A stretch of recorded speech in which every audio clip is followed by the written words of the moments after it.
wanda muna roƙon Allah subhanahu ta'ala ya mana jagoranci cikin abin da za mu faɗa. A 'yan uwa, yau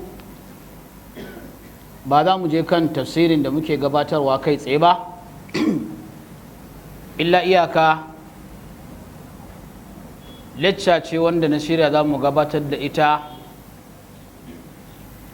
mai take da suna makoman arewa,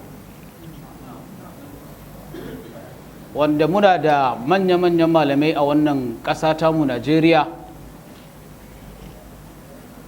wanda muke musu addu'a da fatan irin nusar da mu da suke yi akan harkan 'yan siyasa. Siyasa addini ne, duk wanda ya ce maka malamin addini bai kamata ya yi siyasa ba, to wanda ya faɗi wannan maganan, idan aka ce ka nemo jahili shi za ka fara kawowa.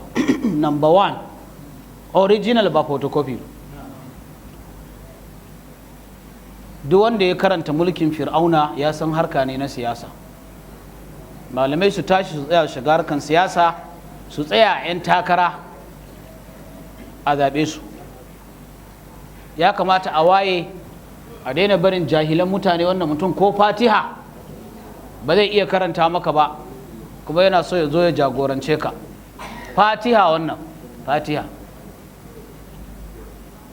wanda yake tafsirin Qur'ani yake fassara hadisan manzon Allah sallallahu alaihi wasallam, wai shine ake ganin bai waye ba.